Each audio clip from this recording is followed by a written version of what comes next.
안녕하십니까. 위텐스 오 교수입니다. 오늘 이 시간에는 요한계시록을 이제 처음 읽기 시작하시는 분들이나 요한계시록에 대해서 본격적으로 연구하시고자 원하시는 분들을 위한 간단한 가이드가 되겠습니다.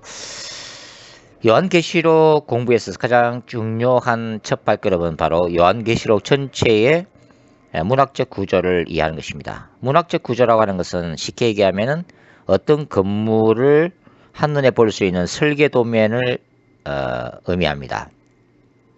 이 설계 도면을 보면은 그 건물이 어떻게 구조가 되어 있는지 한눈에 볼 수가 있죠. 그리고 그러한 전체 구조를 이해해야만이 요한계시록의 구체적인 내용들을 더 깊이 들어갈 수가 있습니다. 그래서 전체 이런 구조, 요한계시록의 설계 도면부터 먼저 살펴보도록 하겠습니다. 요한계시록 1장에서 이제 제일 중요한 것은 요한계시록 1장 7절이 되겠습니다. 재림에 대한 말씀이죠. 볼지어다 그가 구름을 타고 오시리라. 각 사람의 눈이 그를 보겠고 그를 찌른 자들도 볼 것이요 땅에 있는 모든 족속이 그로 말미암아 애곡하리니 그러하리라. 아멘. 구름을 타고 오시리라. 구름과 함께 오신다는 의미입니다. 구름이란 것은 하나님의 영광과 능력, 임재를 상징하는 단어입니다.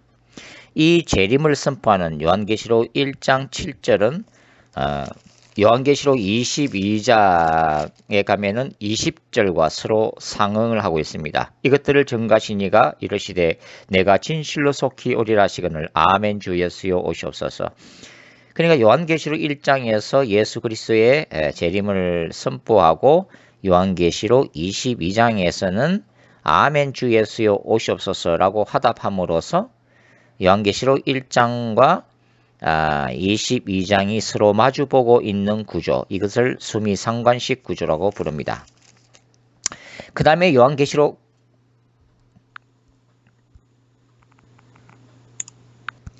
2장과 3장에는 소아시아 7교회에 보내는 예수님의 메시지가 기록이 되어 있죠. 소아시아 7교회는 1세기에 실제로 존재했던 교회들인데요. 7교회만 선정한 것은 요한계시록에 자주 나오는 7이라고 하는 상징수에 맞춰서 7교회만을 선별해서 기록을 하고 있습니다. 이 7교회에서는 매 교회마다 그 책망과 칭찬하는 말씀들이 기록되고 있는데요. 그 결론적으로 예수님이 각 교회의 마지막에 이기는 자가 되라는 당부 말씀으로 끝이 나고 있습니다. 2장 7절, 2장 11절, 2장 17절, 2장 26절, 3장 5절, 3장 12절, 3장 21절이죠. 그 이기는 자에 대한 예수님의 약속은 나중에 요한계시록 21장 7절을 보시면 21장 7절 말씀 이기는 자는 이것들을 상속으로 받으리라. 나는 그의 하나님이 되고 그는 내 아들이 되리라. 바로 21장과 22장은 새하늘과 새 땅, 새 예루살렘에 관한 말씀이죠. 그래서 소아시아 교회에게 믿음과 인내로서 각자가 천상속에서 승리할 때 그 상급으로 주어지는 것이 바로 새하늘과 새 땅이 되어지게 됩니다. 그 다음에 4장과 5장이 기록되어 있는데요. 4장과 5장은 2장과 3장에서 소아시아 7교회에게 예수님께서 이기라는 말씀을 주셨죠. 전쟁 용어인데요. 그 당시 1세기 로마 세계의 박해하에서 특별히 로마 황제 숭배 사상이라고 하는 그 로마 세계 이데올로기에서 오직 예수라고 하는 믿음으로 숱한 박해를 받았던 7교회 신자들이 왜 이 어려운 믿음의 투쟁을 해야만 하는지, 왜 이 거룩한 전쟁을 수행해야만 하는지 하는 이유를 하나님은 그들에게 말씀을 해 주셔야만 했죠. 그래서 4장과 5장의 환상이 보여지게 되는데요. 이 4장과 5장에는 찬양받으실 창조주 하나님과 7인을 떼시기에 합당하신 심판자 예수 그리스도에 대한 환상이 펼쳐지고 있습니다. 즉 하나님께서 언젠가는 이 세상을 심판하실 것이고 또 믿음을 지킨 신자들에게는 새하늘과 새 땅이라고 하는 영광스러운 상급을 주실 것이라고 하는 바로 환상이 되어지게 됩니다. 4장 1절에는 보좌로 올라간 요한의 모습이 나타나 있죠. 그리고 4장 11절에는 성부를 찬양하고 있고 그 다음에 5장 5절과 6절에는 승리자 예수 그리스도, 특별히 이 5장에서는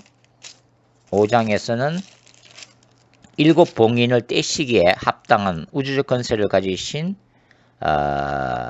예수님의 모습이 바로 유다 지파의 사자, 다윗의 뿌리, 그리고 죽임당하신 어린 양으로 설명이 되어지고 있습니다. 유다 지파 사자라면 바로 왕권으로 십자가에서 승리하신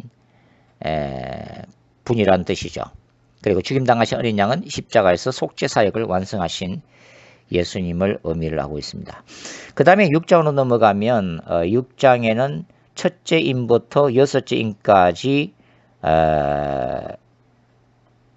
환상들이 기록이 되어 있죠. 이 6장은 이 종말론적 환상이다. 그러니까 마지막 때 일어날 환상들을 큰 그림으로 객관적으로 보여주시는 그런 환상이라고 생각하시면 되겠습니다. 첫째 이는 복음의 성리를 의미를 하고요. 둘째 이는 붉은 말로서 전쟁을 의미하고 있습니다. 셋째 이는 금은 말로서 기근이죠. 넷째 이는 청황색 말로서 죽음입니다. 다섯째 이는 순교자에 대한 환상이 보이고 있죠. 여섯째 이는 우주 변액 사건이 뒤따르는 해가 어두워지고 달이 핏빛으로 변하는 바로 예수 그리스도의 재림 시에 일어날 우주적인 격변에 대한 환상이 보여주고 있습니다. 그리고 6장 17절 마지막 구절에서는 그들의 진노의 큰 날이 이르렀으니 누가 능히 서리요 하더라 라고 끝이 나고 있죠. 그것은 예수님이 재림할 때에 그 심판대 앞에서 감히 서지 못할 두려움에 떨 수밖에 없는 불신자들의 통곡과 애곡의 울부짖음인데요. 그래서 이 6장 17절 예수님의 심판대 앞에 능히 설 수 없는 자들과 대조하기 위해서 바로 7장이라고 하는 조금 논리에서 벗어나는 삽입장 또는 삽입경이라고 부르는데요. 7장이 끼어들게 됩니다. 그 7장이 끼어드는 것은 주님 앞에 능히 설 수 있는 바로 흑암물이죠. 바로 하나님의 백성 종말론적인 신자들입니다. 7장 9절 일 후에 내가 보니 각 나라와 족속과 백성과 방언에서 아무도 능히 설 수 없는 큰 무리가 나와 흰옷을 입고 손에 종려가지를 들고 보좌 앞과 어린 양 앞에 어떻게 해요? 서서 능히 설 수 있는 사람들, 그 흑암 무리가 나오고 있고요. 그 앞에 부분이 바로 저 유명한 14만 4천이 나오고 있습니다. 14만 4천은 이 지상에서 믿음을 지키기 위해서 영적 전쟁을 감당하는 하나님의 백성들, 그것을 처치 밀리탄트라고 부르죠.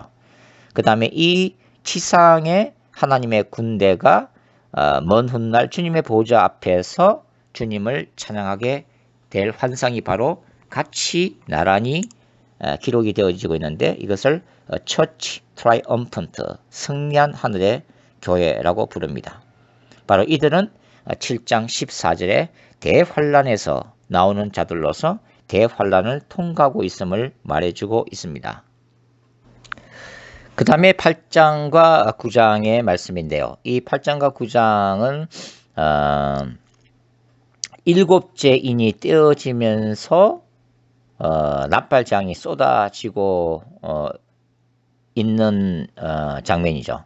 특별히 첫째 나팔부터 6 번째 나팔 재앙까지를 다루고 있는 것이 계시록 8장과 9장이 되겠습니다.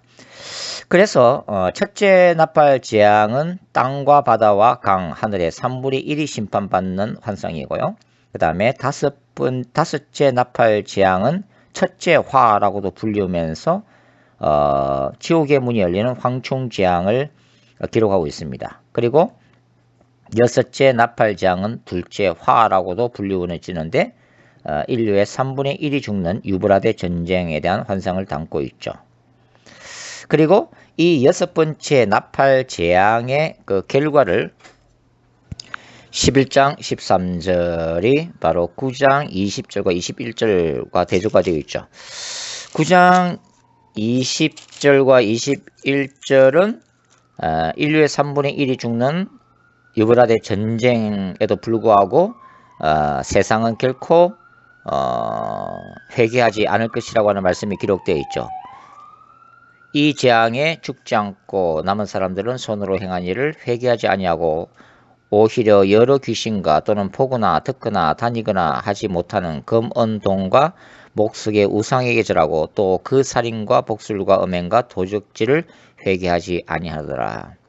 여전히 하나님의 그 나팔 재앙에도 불구하고 세상은 회개하지 않는다고 하는 것입니다. 그러나 이 회개하지 않는 사람들과 대조되는 회개하는 사람들이 11장에 등장하죠. 두 증인 사역의 결과인데요. 11장 13절 말씀입니다. 그때 큰 지진이 나서 성 10분의 1이 무너지고 지진에 죽은 사람이 7천이라. 그 남은 자들이 두려워하여 영광을 하늘에 하나님께 돌리더라. 자, 9장 다음에 이 10장과 11장 그리고 12장과 13장 14장을 삽입장이라고 부릅니다.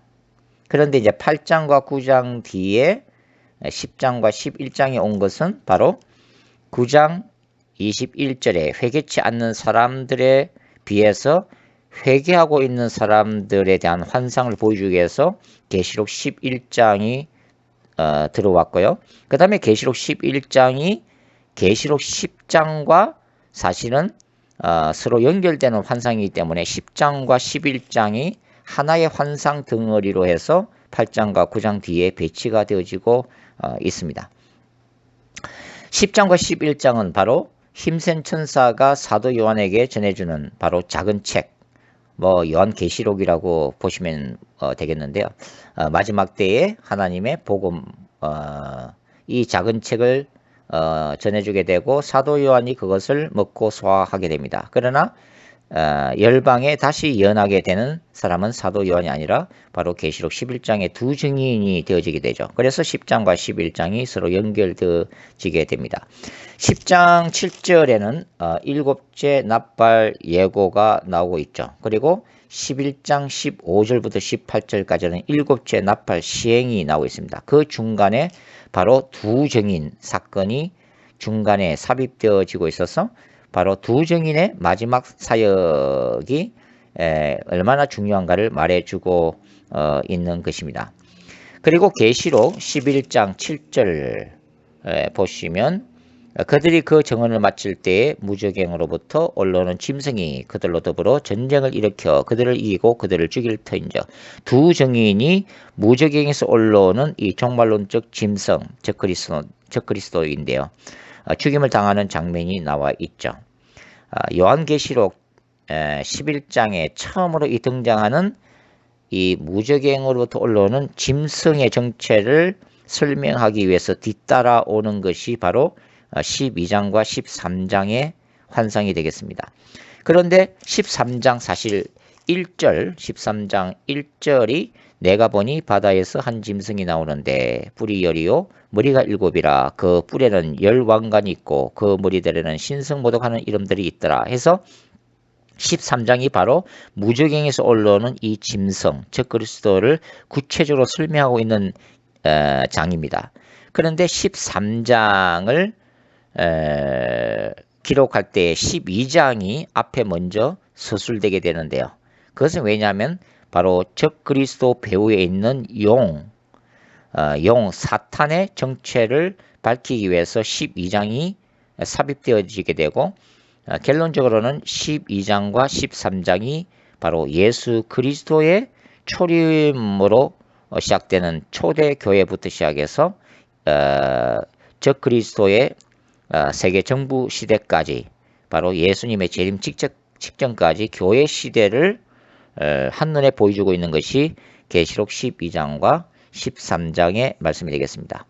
계시록 12장과 13장은 바로 요한계시록의 전체 구조를 이해하는 데 대단히 중요한 교회 공동체와 용 사탄과의 영적 전쟁을 다루고 있죠.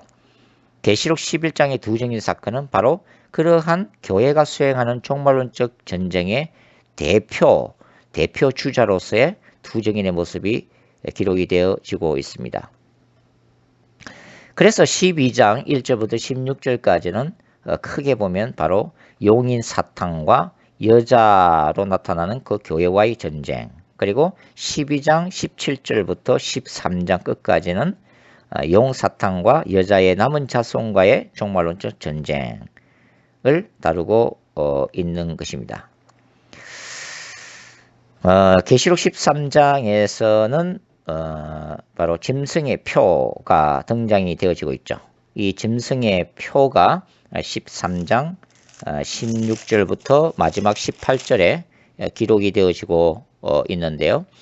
16절에 보시면 그가 모든 자, 곧 작은 자나 큰 자나 부자나 가난한 자나 자유인이나 종들에게 그 오른손이나 이마에 표를 받게 하고, 자, 오른손이나 이마에 표를 받게 합니다. 상징적인 표현인데요. 즉, 용 사탄 적 그리스도를 숭배하는 자들, 바로 사탄에게 속한 백성이라고 하는 의미입니다. 이것과 대조되는 하나님의 백성들인 14만 4천을 보여주기 위해서 바로 뒤이어서 14장이 기록이 되어지게 되죠. 14장 1절을 유심하게 보십시오. 또 내가 보니 보라 어린 양이 시온산에 섰고 그와 함께 14만 4천이 서 있는데 그들의 이마에는 어린 양의 이름과 그 아버지 이름을 쓴 것이 있더라. 그러니까 사탄에게 속하는 자들은 그 오른손이나 이마에 짐승의 표가 있고 하나님의 백성인 14만 4천에는 그 이마에 뭐가 있습니까? 어린 양의 이름과 아버지의 이름이 새겨져 있다고 하는 거죠. 서로 대조가 되어지고 있다는 것을 유심하게 잘 보시면 되겠습니다. 그리고 계시록 14장에는 이러한 13장에 나와 있는 종말론적인 여자의 후손, 즉 성도들 또는 14만 4천과 그 다음에 짐승의 표를 받는 사단에게 속한 사단의 백성들, 불신자들의 대조가 기록이 되어 있는데 대표적인 것은 바로 14장 후반부에 있는 두 가지 종류의 추수 심판에 대한 환상입니다. 바로 14장 14절부터 16절까지는 바로 종말론적인 성도들에 대한 영혼 추수, 그래서 예수님이 낫을 가지고 땅에 익은 곡식 성도들을 이제 추수하는 환상이고, 17절부터 20절까지는 바로 짐승의 표를 받은 불신자들, 악한 사탄의 백성에게 내리질 진노의 포도주 털 심판에 대한 환상이 대조적으로 서로 기록이 되어지고 있죠. 자, 이러한 것들은 나중에 계시록 19장 예수님의 재림 때에 성취가 되어지고 있습니다. 그 다음에 요한계시록 이제 15장이 열리면서 하늘의 유리 바닷가에 하나님의 백성들이 모세의 노래, 어린 양의 노래를 부르는 장면이 기록이 되어지고 있죠. 바로 이제 이 백성들이 13장과 14장에 기록되어 있는 바로 마지막 때의 대환란을 통과하는 하나님의 백성들이 하나님의 보호자 앞에서 그 옛날 출애굽기 15장에 나오는 홍해를 가르고 이스라엘 백성들 모세와 이스라엘 백성들이 하나님을 찬양했던 성전가를 부르는 것처럼 마지막 때에 하나님의 종말론적 백성들이 이 믿음에서 승리해서 하늘의 보호자 앞에서 그 옛날 모세와 이스라엘이 하나님을 찬양했던 것처럼 주님의 보호자 앞에서 찬양하는 그런 모습으로 나타나 있죠. 그리고 15장 5절 보시면 또 2일 후에 내가 보니 하늘의 정거장막에 성전이 열린다는 모습으로부터 시작해서 마지막 7번째 나팔장, 즉 7개의 대접장이 준비되는 모습이 나와 있는데 바로 이 15장에 대한 이 환상은 바로 11장 마지막 구절과 연결이 되집니다. 11장 19절 이에 하늘에 있는 하나님의 성전이 열리니 성전 안에 하나님의 언약궤가 보이며 또 번개와 음성들과 우레와 지진과 큰 우박이 있더라. 그러니까 사실은 이 11장 19절 뒤에 사실은 15장이 바로 붙으면은 논리적으로 연결이 되죠. 그런데 앞에 이제 말씀드린 여러 가지 이유로 인해서 10장부터 14장까지 삽입이 되어지고 있다는 것입니다. 그래서 이 10장부터 14장을 뭐라고 불렀어요? 삽입장 또는 삽입경이라고 부르고 있습니다. 그 다음에 이제 16장이 펼쳐지고 있는데요. 15장에서 바로 7째 나팔이 불려지면서 그 나팔의 내용은 뭐라고 그랬습니까?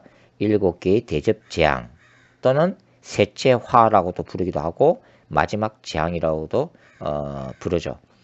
이 마지막 재앙이 하늘 성전에서 준비되는 모습인데요. 그것이 15장 5절부터 8절까지에 기록되어 있는 환상이죠. 이것이 이제 준비라면 16장은 7 대접 재앙이 실제로 죄악된 세상에 쏟아지는 바로 모습에 대한 환상이라고 볼 수가 있습니다.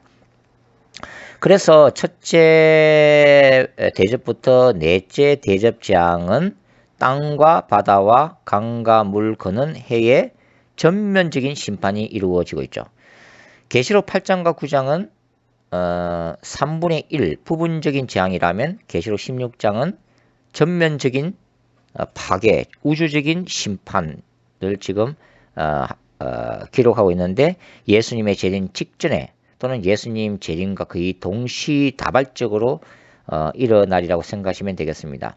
그 다음에 다섯째 대접은 재앙은 짐승의 보좌를 심판하는 환상이고 여섯째 대접은 아마겟돈 전쟁에 대한 것이죠. 그리고 일곱째 대접은 큰 성 바벨론 심판에 관한 환상입니다. 여기서 이제 중요한 것은 이제 16장에 나타난 큰 성 바벨론 심판인데요. 16장 대표적으로 19절에 보시면 큰 성이 세 갈래로 갈라지고 만국의 성들도 무너지니 큰 성 바벨론이 하나님 앞에 기억하신 바 되어 그의 맹렬한 진노의 포도주 잔을 받고 있는 모습이죠.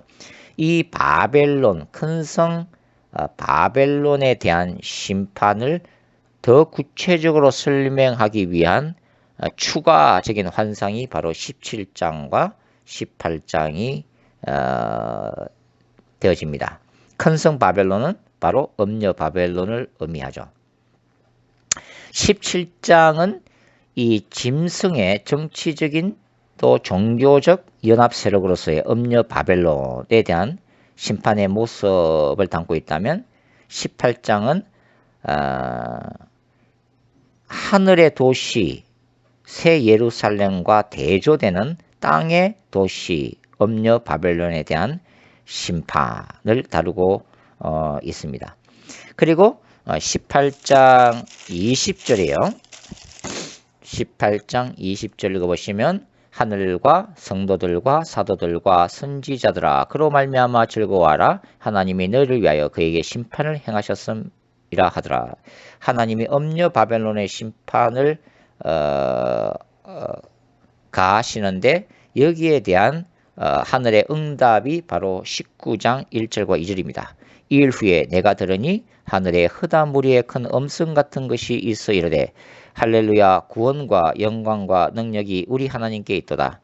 그의 심판은 참되고 의로운지라 음행으로 땅을 더럽게 한 큰 음녀를 심판하사 자기 종들의 피를 그 음녀의 손에 갚으셨도다. 이렇게 기록이 되어 있죠.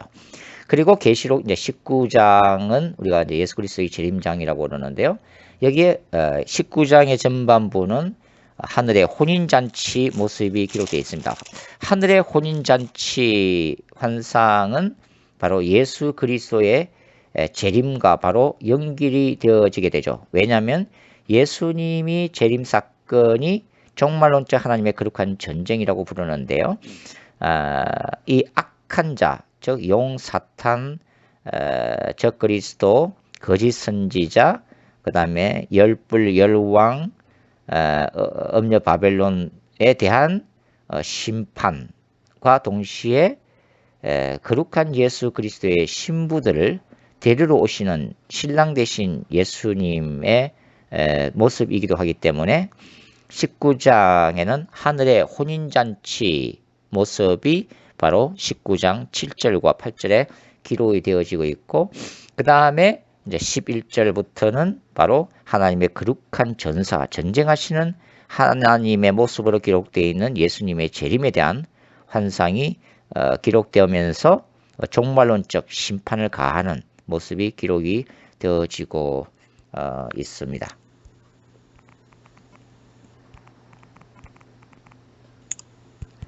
이 예수 그리스도의 재림의 결과로 어떻게 돼요? 19장 19절부터 21절까지 읽어보시면 또 내가 보매 그 짐승과 땅의 임금들과 그들의 군대들이 모여 그 말탄 자와 그의 군대와 더불어 전쟁을 일으키다가 짐승이 잡히고 그 앞에서 표적을 행하던 거짓 선지자도 함께 잡혔으니 이는 짐승의 표를 받고 그의 우상에게 경배하던 자들을 표적으로 미혹하던 자라. 이 둘이 산채로 유황불 붙는 못에 던져지고 그 나머지는 말탄 자의 입으로부터 나오는 금의 죽음의 모든 새가 그들의 살로 배불리더라.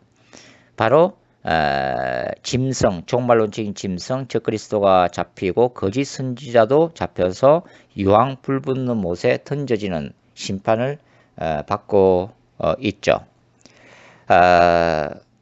그런데 이게 20장이 그 후에 펼쳐지는데요. 여기서 크게 두 가지 관점이 있습니다. 그것은 뭐냐면 천년왕국을 해석하는 관점들인데요. 크게 무천년설과 역사적 전천년설이 있습니다. 역사적 전천년설은 19장 예수님의 재림 뒤에 20장이 펼쳐지면서 지상에 천년왕국이 세워지고 성도들이 왕노를 할 것이라고 하는 이론이죠. 그것은 19장과 20장을 이렇게 그 순서대로 기록되었다고 봐질 때에 역사적 전천년설로 해석하게 됩니다.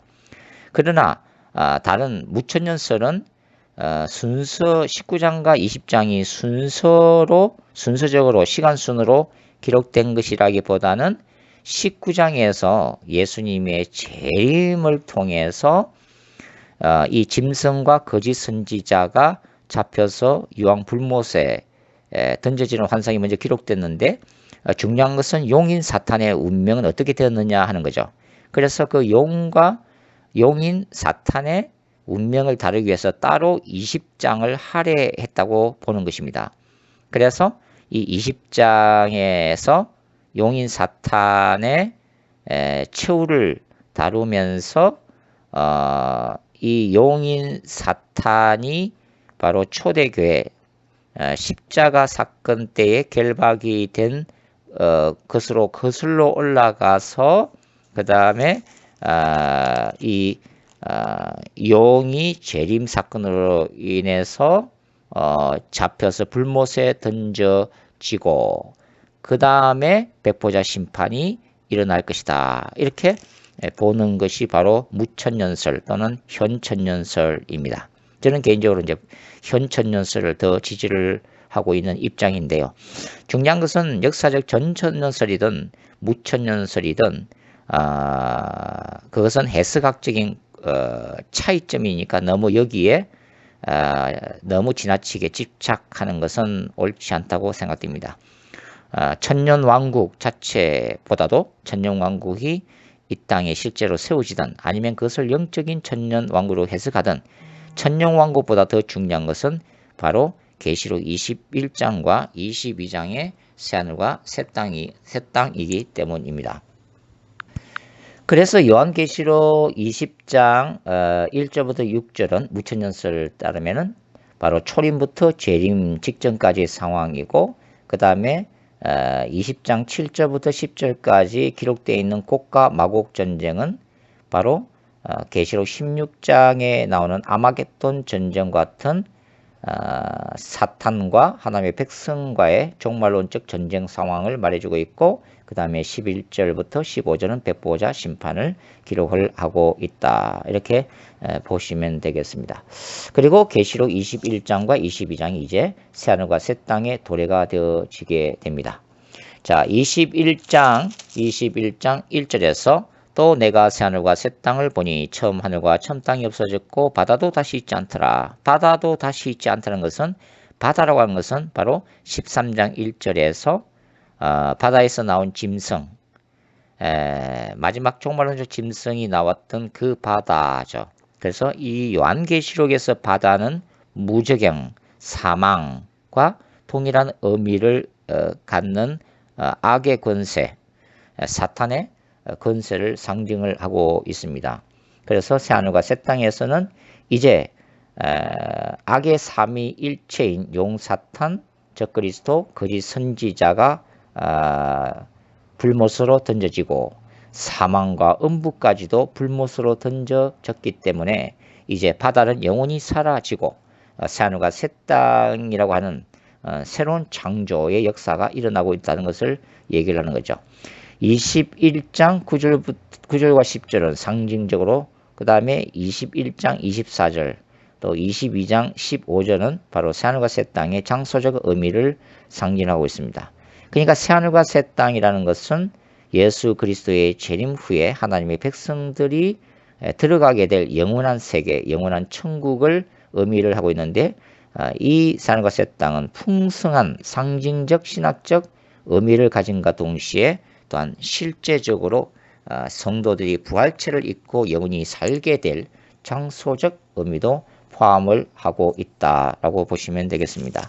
그리고 이제 22장 20절은 제가 말씀드린 바와 같이 바로 이제 22장 18절부터 20절까지는 요한계시록의 결론부로서 계시록 1장과 그 다음에 22장이 서로 마주보고 있는 구조로 끝이 나고 있다. 이렇게 보시면 되겠습니다. 한 가지 더 말씀드린 것은 뭐냐면 요한계시록에서 가장 중요한 장은 바로 계시록 4장과 5장입니다. 왜 그러냐면 계시록 4장과 5장은 하늘의 보좌 환상, 천상회의로서 바로 인류의 역사와 우주의 모든 것들을 다스리고 섭리하시는 바로 우주적 왕이신 예수 그리스도의 통치권과 그 다음에 일곱 봉인을 띄심으로 인해서 인간 역사가 펼쳐지고 그분께서 악을 심판하시고 하나님의 백성들을 구원하셔서 새하늘과 새 땅이라고 하는 영혼의 세계로 데려가시는 이 모든 것들이 바로 보좌에서 일어나고 있기 때문에 계시록 4장과 5장이야말로 요한계시록의 가장 중요한 핵심장이 되겠습니다. 저는 개인적으로 계시록 11장 두 증인 사건을 중요하게 생각하는 것은 바로 마지막 기독교의 모습이 여기에 기록되어 있다고 보는 건데요. 그러니까 계시록 4장과 5장에 기록되어 있는 예수님의 그 마지막 때를 향한 그 종말론적인 거룩한 전쟁을 땅에서 수행하는 마지막 기독교, 또 두 명의 선지자 두 증인이 바로 계시록 13장과 나오는 적그리스도와 마지막 그 영적 전쟁 상황, 두 증인이 악의 삼위일체를 대항해서 싸우는 이 종말론적 거룩한 전쟁 상황이 바로 마지막 기독교의 영성과 마지막 기독교가 수행해야 될 영적 전쟁 상황을 극명하게 보여주고 있기 때문에 저는 이 계시록 11장을 굉장히 중요한 장으로 생각하고 있고요. 그래서 계시록 11장과 계시록 11장의 두 증인과 계시록 13장의 적그리스도와의 이 갈등 구조가 바로 요한계시록 전체에 나타난 하나님의 나라와 사탄의 왕국과의 갈등, 영적 전쟁 상황을 바로 단적으로 보여주고 있다고 하는 것입니다. 이렇게 이제 전체 구조를 여러분들이 반복해서 들으시면서 숙지하시면 복음적이고 또 이단과도 싸울 수 있는 기본 근육을 키우는 것이 될 것입니다. 이렇게 전체의 문맥과 구조 속에서 이제 각 장을 더욱더 깊숙이 연구를 하시면 설계 도면에 따라서 이제 건물을 온전히 짓게 되는 좋은 열매를 맺으리라고 생각이 되어집니다. 요한계시록을 공부하시는 여러분의 그 승리를 기도합니다.